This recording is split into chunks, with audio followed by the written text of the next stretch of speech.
വരാനിരിക്കുന്ന ത്രിതല പഞ്ചായത്ത് തിരഞ്ഞെടുപ്പുകളിൽ പരമാവധി സീറ്റുകളിൽ മത്സരിക്കുകയാണ് ലക്ഷ്യമെന്ന് തൃണമൂൽ കോൺഗ്രസ് നേതാവ് പി.വി. അൻവർ. അതുവരെ ഒരു മുന്നണിയുടെയും വാതിൽ മുട്ടാനില്ലെന്നും അൻവർ പറഞ്ഞു.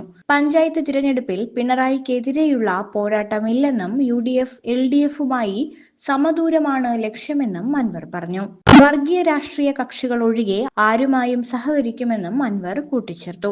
തദ്ദേശ തിരഞ്ഞെടുപ്പിൽ 75% പ്രാദേശികവും 25% രാഷ്ട്രീയവുമാണ്. ജനങ്ങളുടെ പൊതുവിഷയങ്ങളിൽ ഇടപെടുന്ന ആരുമായും സഖ്യമുണ്ടാക്കും. പരമാവധി സ്ഥാനാർത്ഥികളെ മത്സരിപ്പിക്കുകയാണ് ലക്ഷ്യം. ഇക്കാര്യത്തിൽ അന്തിമ തീരുമാനം അടുത്ത ദിവസം ചേരുന്ന സംസ്ഥാന സമിതി യോഗത്തിൽ ഉണ്ടാവുമെന്നും അൻവർ പറഞ്ഞു.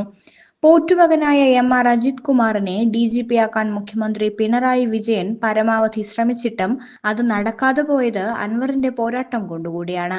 അവസാനം UPSC കൊടുക്കുന്ന ലിസ്റ്റിൽ നിന്ന് ഒരാളെ DGP-ആക്കേണ്ടി വരുന്നത് പിണറായി വിജയന്റെ ഗതികേടാണ്.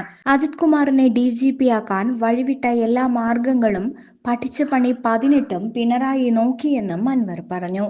വീണ ജോർജിന് ഒരു കാര്യത്തിലും അഭിപ്രായം പറയാനോ ഇടപെടാനോ കഴിയാത്ത വിധം മുഖ്യമന്ത്രിയുടെ ഓഫീസാണ് ആരോഗ്യവകുപ്പിനെ പൂർണ്ണമായും ഭരിക്കുന്നതെന്നും അൻവർ കൂട്ടിച്ചേർത്തു.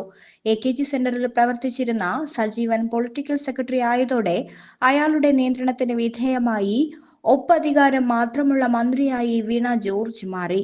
ശൈലജ ടീച്ചർ ആരോഗ്യമന്ത്രിയായിരുന്നപ്പോൾ വളരെ നല്ല രീതിയിലായിരുന്നു കേരളത്തിലെ ആരോഗ്യ മേഖല.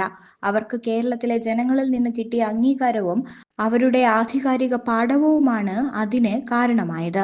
പിന്നീട് അവരുടെ ഉയർച്ച തടയാൻ വേണ്ടിയാണ് അവരെ മാറ്റിയതെന്നും അൻവർ വിമർശിച്ചു. അതുകൊണ്ടാണ് പാവം ജനങ്ങൾക്ക് ഈ ദുരന്തം സംഭവിച്ചത്.